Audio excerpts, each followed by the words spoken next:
There's a question that turns up at red lights. Some version of, is this it? And almost nobody finishes the thought. Two voices in you would finish it very differently. One sounds like him. One sounds like her. Both are you. You already have a life. It's happening right now while you're planning the better one. And in 10 years, it'll be exactly the same life, and you'll call that peace. I might. Let's go. Start where I'm weakest, because you're going to anyway. Fine. Be present. It's the most useful sentence ever handed to people who've stopped trying. I've watched someone drift for 6 years. No direction, nothing they were building. And every time anyone asked, the answer was that they'd learned to be happy with less. That's not contentment. That's a story you tell about a thing that happened to you. Yes, that's real, and I won't defend it. Presence used as a permission slip for drift is just resignation with better vocabulary. Thank you. But here's the distinction you're skipping. There's a difference between being at peace with your life and having no relationship to your future. I'm arguing for the first. You're describing the second and putting my name on it. All right, that distinction I'll take. Because here's what's actually there.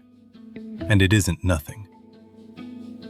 Most people have never once been at peace in a life they already have. Not once. They've been relieved, briefly, between achievements. And they've called that happiness. And the thing about arriving is that it doesn't work. You get the thing, and within about 3 weeks the baseline resets and you need the next one. That's not a character flaw. It's how the machinery works. Which means a life organized entirely around arriving is a life organized around a thing that is never once delivered. That's a good argument, and I want to be careful with it because it's about 80% right. Yes, arrival disappoints. Yes, the treadmill is real. But you've quietly swapped two things. The treadmill isn't purpose, it's status. Wanting a promotion so people look at you differently and wanting to build something that outlasts you are not the same appetite, and lumping them together lets you dismiss the second by describing the first. No answer?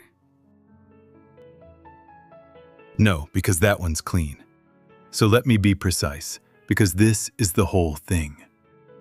I'm not arguing that nothing should be ahead of you. The story this week is a man who survived on almost nothing but an unfinished thing. I'm not going to stand here and say the future doesn't matter. What I'm saying is that the future can't be the rent you pay to be allowed to be all right today.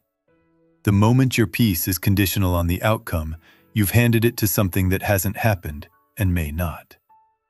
Have the unfinished thing. Just don't put your well-being inside it. Say the last part again.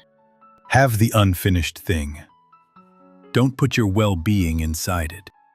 That's good. That's the version of your argument I can't get around. But I'm not done, because your whole position has a rot in it. Be here now, taken all the way, becomes a very sophisticated way of never risking anything. Wanting something is uncomfortable. You might not get it. So there's an enormous market in telling people the wanting was the problem. And it sells, because it's the only self-improvement that requires no improvement. And I've watched people mistake the absence of desire for peace. It isn't. Sometimes it's just fear that's had time to settle. Yeah, that's the failure mode of everything, I believe. Acceptance that was never chosen isn't acceptance. It's a thing you got used to. But let me hand it back, because your side has a graveyard too. The long game. The 10-year vision. You know what that usually is? A way of never being anywhere. Every year spent as a down payment on a year that hasn't come. And then it comes, and it's a down payment too.